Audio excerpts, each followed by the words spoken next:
our video project, we are going to be talking about body image, eating disorders, and social media. And then we are going to be concluding with what you can do if you find yourself struggling with anything we go over in the presentation.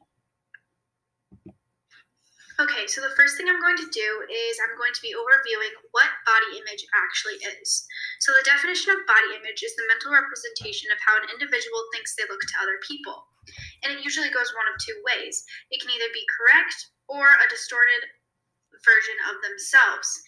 And when it comes to body image, we usually see that people have a more distorted version of themselves. Now, there are two subtypes of body image, one of which being positive and the other being negative. And if you look at the two pictures on the bottom, the one on the left, the girl in the pink picture, she has positive body image because she's happy with what she sees in the mirror. And the second image, the girl in the green dress, has a more negative body image because she's dissatisfied with what she sees. So now I'm going to be going over what influences body image. So there are so many factors that go into how an individual views themselves. The first is parents. Parental influence is very strong when it comes to body image, and as you can see in the picture on the right, the mother is fostering positive body image by making her feel beautiful and loved, which is extremely important and a big determinant on which type of body image that an individual has in the future.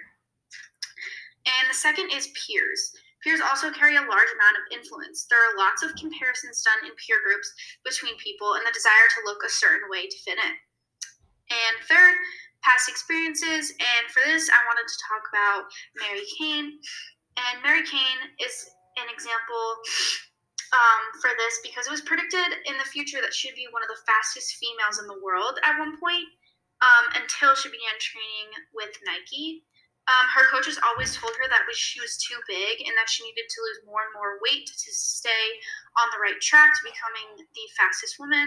And in the end, this hurt her physically, and her training eventually had to come to an end.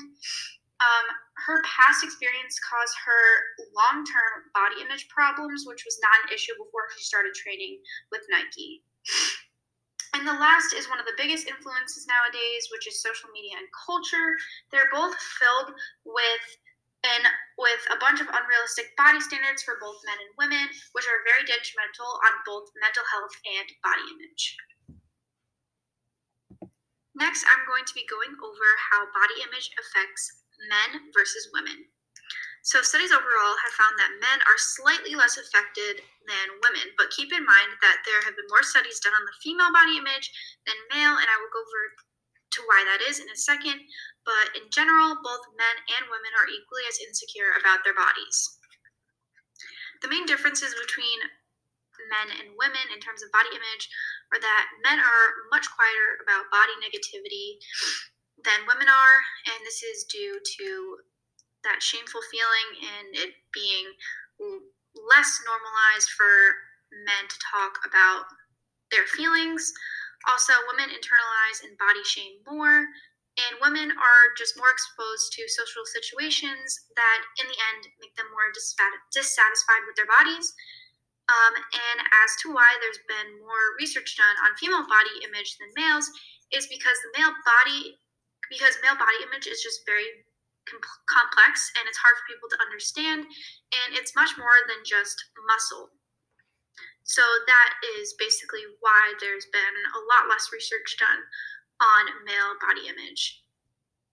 Now I want to talk about something that almost all of us can relate to, which is body image in college students. As we all know, the transition into college is very tough, and one of the many challenges that some of us may have to face is changes in our own body image. Body positivity is very difficult to maintain due to the comparisons, stress, and lifestyle changes that come with the college experience.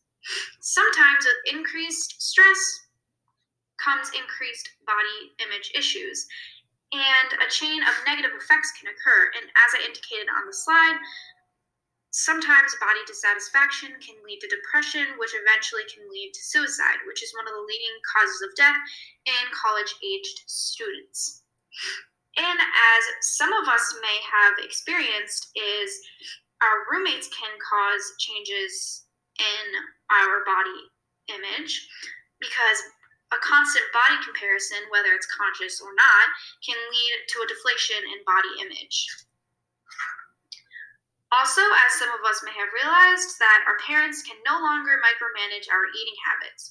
For some that have negative body images already, this freedom can lead to harmful dieting. Which brings me to this statistic that 35% of normal dieters progress to pathological dieting when entering into college. 20 to 25% of those people developed eating disorders. And also, we all know about the myth of the freshman 15, which is both dreaded and scary for some individuals. And this is a myth that all people that go to college gain 15 pounds when they enter in as a freshman. And this is simply untrue, as it has been found that college students tend to gain, on average, only 5 pounds. But the fear of possibly gaining weight at all could lead to overall poor body image and even disordered eating.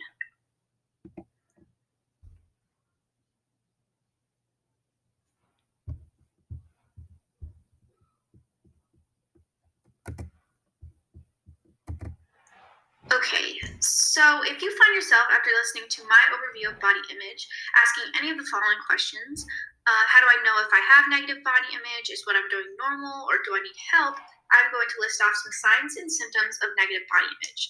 So the first is frequent comparison, or always comparing yourself to the people around you. Constant feeling of self-consciousness, anxiety, and shame about your body. Difficulty accepting compliments, and not being able to understand where people are coming from when they give you compliments. Frequently weighing yourself and always caring about what the numbers on the scale say. Making disparaging comments about your own body.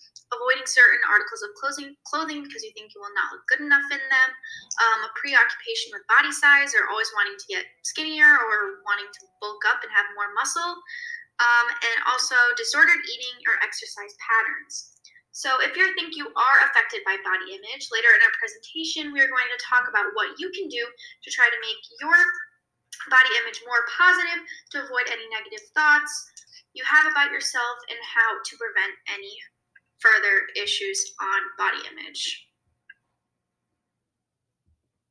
Eating disorders. They are illnesses that are associated with severe disturbances in people's eating behaviors and is related to thoughts and emotions.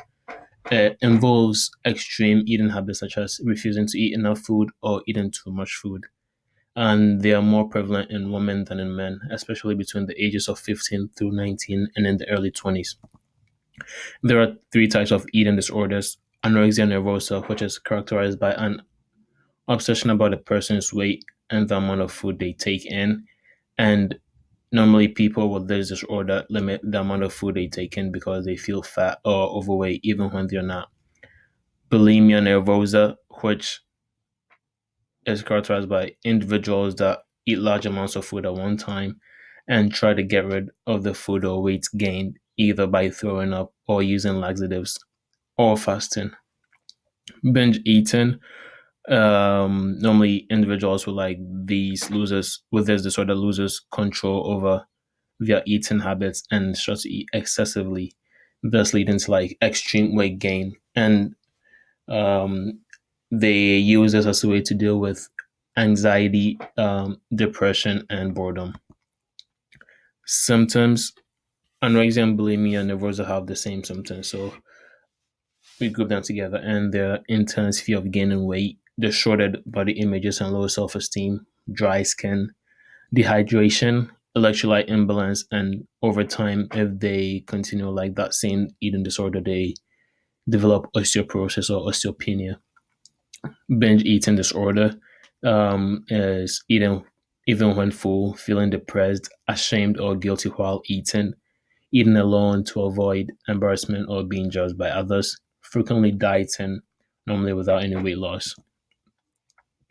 The causes of eating disorders were grouped into four categories: psychological factors, which included anxiety, depression, boredom, and loneliness; interpersonal factors, which included family problems, body weight criticism, and physical and social abuse, normally as a result from bullying. Social factors, which include some social media, peer pressure, and societal norms, and also genetics. So like to put into perspective how eating disorders and like body image issues affect people around us, we created a survey and sent it out to people we know. But we were limited to just 100 participants because we were on the free trial. Um, so from the data, we can see that 76% of the people who took part in the survey were between the ages of 18 through 24, and 22% were between the ages of 14 through 17. And 56% of the participants said they felt satisfied with their current body weight and shape, and 44% answered no to that. And compared to other things in their lives, how important is their weight to them? 27% answered that it is very important. 24% answered that it is not at all important, and 3% answered it is the most important thing in their lives. Um, we asked whether they consume small amounts of food to influence their body shape or weight. 40% answered no to that, and 60% answered yes. And we also asked whether they use any means as a way to regulate or control their body shape and weight. 25% answered to using fasting intentionally. 7% said they forcefully threw up, and 16% said they exercise excessively. And question six, 34% said they compared themselves to images or videos of other people on social media at least once. 13% answered that they did that 2 to 3 times. And looking at how social media impacts their self-esteem and eating habits, 47% answered yes, that it did, and 53% answered that no, it didn't. And on the last question, we asked which factors have the greatest influence on how they view their bodies. Um, Social media had 39% of the participants, and 14% answered that their peers had the greatest influence on them, and 4% answered that their parents had the greatest influence on them.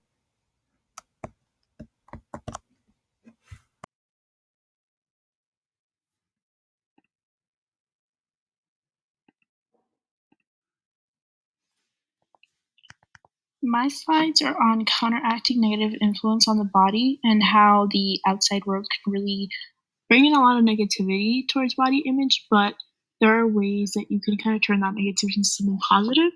So, for example, spending your money on things that benefit you. When I made this bullet point, I was thinking more towards like those promotions that are on social media about diet pills or diet teas and kind of ways that you can get results fast if you're trying to lose weight and better your self-esteem, when in reality those are only temporary fixes. It's like a band-aid. You want to spend your money more on things that are long term, like buying healthier foods or fitness equipment or things that are really going to benefit you the long run, rather than a tea that'll only fix something for 3 months and then you're back to your normal weight and you don't know why. Another bullet point that I made was surrounding yourself with healthy relationships. This is a given. You want people to support you. You want people to that look past, your appearance and look at you as a person and, relate with your interests or whatever it could be. The next one is staying off the scale. You don't want to focus on the numbers on the scale because it's really deceiving when you're looking at yourself and you weigh X amount of pounds and then you look at someone else and they weigh that same amount, yet they look skinnier. It's really something hereditary. There's so many other factors that come into play with the way we weight or weigh that you can't just focus on that number and have that number be your goal. Because once you reach that body weight that you've been wanting to, reach, it's like your journey to you is like done. But in reality, it's a lifestyle change. You're never done. You're always going to be working towards just your overall health rather than the way you look. The next bullet point is physical activity. Another given. You want to do exercising or exercises that are enjoyable. You don't want to force yourself. Obviously, every day is not going to be like oh, I want to go work out so bad. There's going to be days you don't want to, but if you find different ways and you kind of vary the ways you work out, it's not only just buying a membership and going to the gym. There's other ways that you can exercise, and also exercising just helps your mental health. And that's another thing that kind of goes along with body image and working on your self-esteem. And then the last one to me is most important. I think nurturing your inner self is important because you want to, besides, body image and all the hard work you're putting towards, looking good and feeling good, you want to do activities that make you happy. It could be baking, painting, drawing, art, whatever it could be.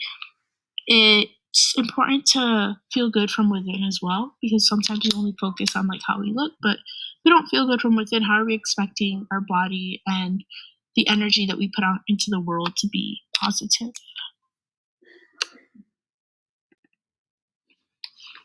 I decided to include some examples of actual companies that are around and that are highly rated to support your journey, whether it's body image, eating disorders, or just anyone in general. The first one is HelloFresh, and it's a weekly online subscription that you receive healthy meals at your doorstep. And it's already has the recipes and the exact measurements, all the ingredients you'll need that you can make right at your home, and you don't have to worry about trying to find healthy recipes online or going grocery shopping if you're on the go all the time. So it's a great way to incorporate healthy meals into your lifestyle. Another one is Recovery Record, and it's an app connecting clinicians with those recovering from eating disorders as one achieves recovery goals. And you can record your meals on there, and the clinician can see how you're doing, your progress, and it's a good way to keep track, almost like journaling in a way. And that's just a great digital way to keep everything organized and also just record your journey along the way. The next one, the one on the side there, is just home workouts. Those are super easy to find online. If you're not one to go out, or let's say you can't leave your house one day, you have really no excuse to not work out because there's so many home workouts available. And on the bottom is my favorite. It's an online thrift store that with quality brands that buy clothing, or that you can buy clothing from and you can sell your own clothes from, because I feel like a part of body image comes along with how you feel on the outside. That's just for everyone. So if you get new clothes, and this is a cheap way and a great way to get quality clothing delivered, and if you don't like the clothing that you buy, you can actually return it, and it's a really easy process to get some new wardrobe, especially after whatever you may be going through. You can really spice your look up, and I think just the way you look on the outside really helps your overall motivation that day and how you feel. Social media is a major platform full of many applications that puts pressure on both men and women regarding their appearance. The most important thing people tend to value when they post things on social media is who gets the most views, who gets the most likes, and who gets the most reposts. That's our main goal, to get the most of all of those things when we post something on social media. Instagram, for example. When you post on Instagram, you're trying to get the most likes on your picture or your video and to get it out there into the world. However, when you post, you don't exactly know how many likes you're going to get. So when you see that first like come in, that second like, that third like, and so on, you get excited and you feel good about yourself.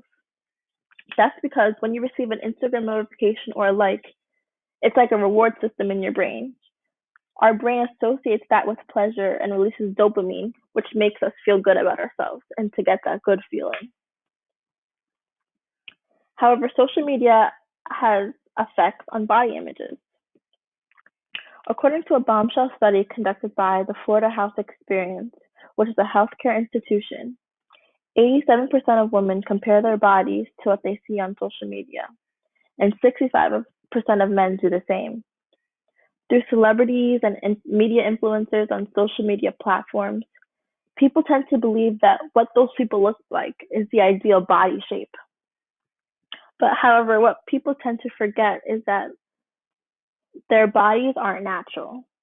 A lot of them tend to have gotten work done to get that hourglass figure or to get their butt to look good just to post on Instagram to get the most likes. And so as a result, people make drastic changes to change their body type to look like those people on Instagram, Facebook, Twitter, YouTube. And therefore, social media has effects on eating disorders. The ideal body type, quote unquote, is a constant pressure that many teens face. And eating disorders start to arise as a result of making those drastic changes in order to obtain the ideal body type. Mostly girls will start to count their calories, purge after binge eating, and exercise excessively to lose the weight that they have to look like these people that they have on social media. Social media has become a part of our normal lifestyle that we live.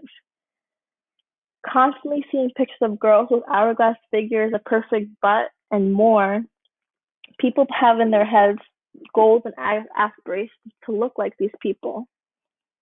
But what we tend to forget is that people only post the good things on social media and not what they did to get there, because we don't know how they got to this place, to this figure that they have, this image. And we tend to want to make quick changes in order to look like them on Instagram. But what can we do? We can encourage body positivity to all body types. More major companies should include women of all body types to show audiences, especially young, influential girls, that there's not one ideal body type. We should show self-love to ourselves and show love to others and encourage people to love themselves. We can use social media as a platform for self-empowerment, surround ourselves with positivity, and become comfortable with ourselves, so that the image of celebrities and media influencers cannot hold such an impact over our lives. Once we learn to love ourselves, we won't have to want to be anyone else.